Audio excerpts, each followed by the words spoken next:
The video you're about to watch is very likely going to anger you.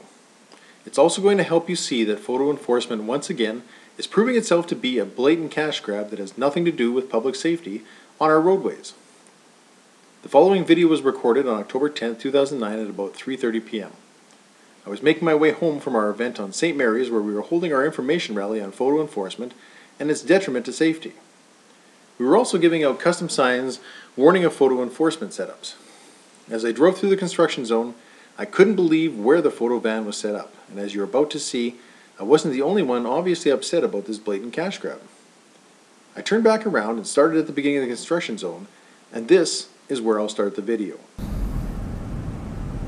As you can see, entering the construction zone, it's signed properly. You'll see the reduced speed limit coming up here. Now, this is just before Inkster, just a little ways before Inkster. And the only place if you really wanted to speed would be this spot right here. It's about 3 blocks long, but everybody's traveling around 60 kilometers an hour. And you'll see as we get a little closer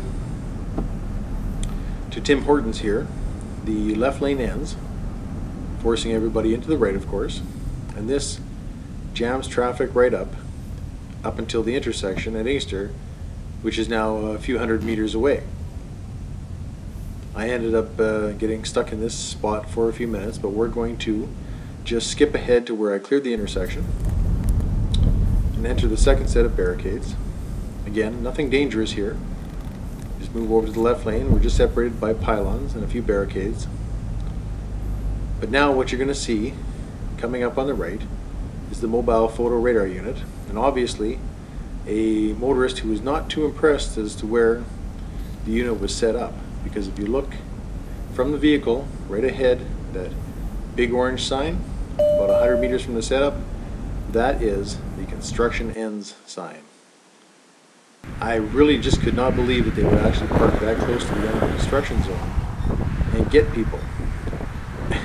This was absolutely ridiculous, and as you can see from where the vehicle is panning to the sign, it's inappropriate completely, and now you'll see this is where the construction ends, looking back at the photo radar unit.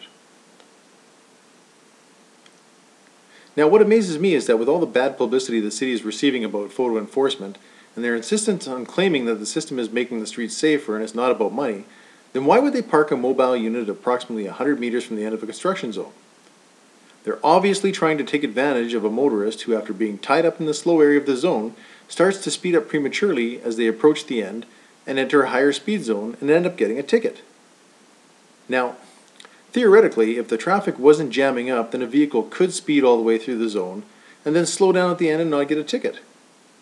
However, the only time that's going to happen will be between about 11 p.m. and 6 a.m., and that's when the units aren't even out. And of course you notice there were no workers present, and I'm not sure how the city can justify finding something at this location that is a hazard. This being the case, signs were then placed amongst the barricades. As you can see, they're very visible. As we go up the barricades here, you'll see another one up here. Again, very, very visible. Slow down, photo enforcement ahead. And the vehicles all saw it, and everybody's slowed right down. You see the vehicles ahead of me here right now, slowing right down by the mobile unit. And rightfully so. There's no reason why this unit should be parked just a mere few meters away from the end of the construction barricades. Here's a view of vehicles approaching, and as you can see, they've seen the signs and everybody is slowing right down by the mobile unit. It's time to stand up and make your voice heard. Call your mayor, councillor, police chief, and justice minister and tell them enough is enough. If you do not force them to make changes or scrap the program, they will continue to abuse it in this fashion.